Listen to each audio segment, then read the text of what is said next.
سودا کے تو شیخ خاص سے میرا ہمیشہ سے یہ ماننا ہے کہ جو بہت اچھی والی کتابیں ہوتی ہیں ان کا امپیکٹ بھی ایک بار پڑھنے پر کچھ اور ہوتا ہے، دوبارہ پڑھنے پر کچھ اور ہوتا ہے، اور جتنی دفعہ آپ ان کو کھولتے ہیں زندگی کے مختلف سٹیجز پہ ان کا اثر آپ کی ذات پر، شخصیت پر اور طرح سے ہوتا ہے۔ پھر مجھے یہ بھی لگتا ہے کہ کتابوں کا ایک تو جو ہم ان کے ظاہری ورژن کو دیکھتے ہیں کہ جو کچھ ایک آتھر لکھتا ہے اس کا امپیکٹ ہوتا ہے، پھر ایک دن آتا ہے کہ آپ اس رائٹر سے خود کو کنیکٹ کر لیتے ہیں ایموشنل لیول پر اور ایون ذات کی سطح پر، اور اسی کتاب کو جب آپ پھر سے پڑھتے ہیں تو آپ اس کی ڈیپتھ کے بہت سے معنی جو ہیں وہ آپ تک پہنچتے ہیں، یعنی کہ بین السطور کے ساتھ کنیکٹ کر لیتے ہیں۔ اور کئی بار ایسا بھی ہوتا ہے کہ ایک رائٹر اس قدر بے مثال لکھ دیتا ہے کہ وہ آپ کو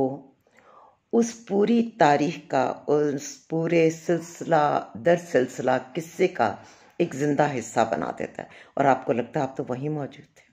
اور ایسا بھی ہوتا ہے کہ کتابوں کو پڑھنے کے بعد ان کا آپ کی شخصیت پہ ایسا اثر ہوتا ہے کہ آپ دنوں رنجود رہتے ہیں، بہت خوش بھی رہتے ہیں، بہت کچھ سیکھ بھی لیتے ہیں۔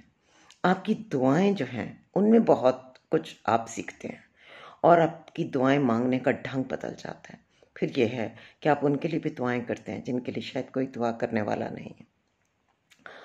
یہ بات میں اس لیے کہہ رہی ہوں کہ ان دنوں مجھے دوبارہ سے عبداللہ حسین کی کتاب اداس نسلیں پڑھنے کا موقع ملا۔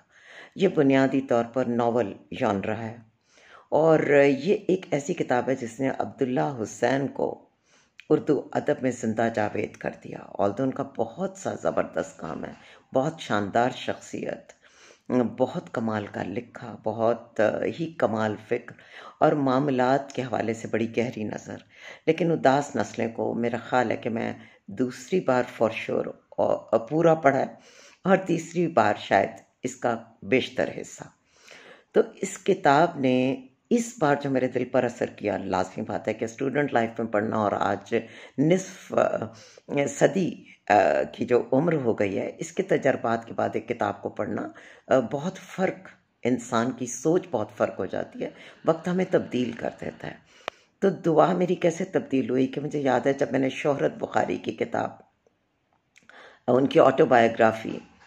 کھوئے ہوں کی جستجو پڑھی تھی، تو میں بتا نہیں سکتی کہ پاکستان کے نیشنل اینتھم سے میرا عشق کیسا تھا۔ میں جب اپنی جاب کے دوران کھڑی بھی ہوتی تھی نیشنل اینتھم کے لیے، تو مجھے یاد ہے کہ میں ہجرت کرنے والوں کے لیے ایسی ایسی دعائیں مانگتی تھی، اور میرا دل پاکستان کی محبت میں ایک ایسے مقام پر ہوتا تھا کہ بس سب کچھ نثار کر دوں اس وطن پہ۔ اور یہی کیفیت اداس نسلیں عبداللہ حسین کی پڑھنے کے بعد ہوئی۔ اور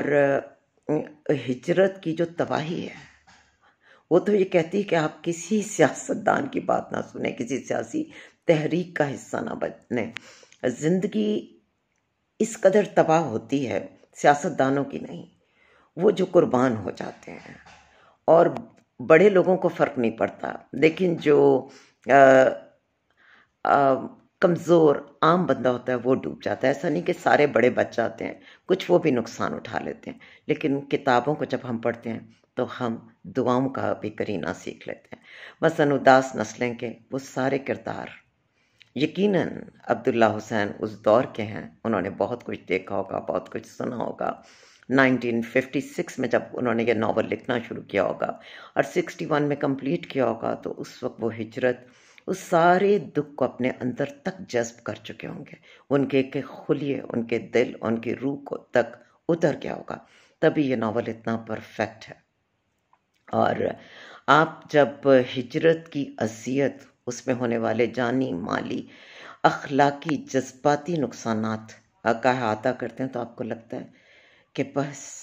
آپ کبھی کسی ایسے دکھ کا حصہ نہ بنیں۔ اللہ پاک پاکستان کو قائم اور آباد شاد رکھے۔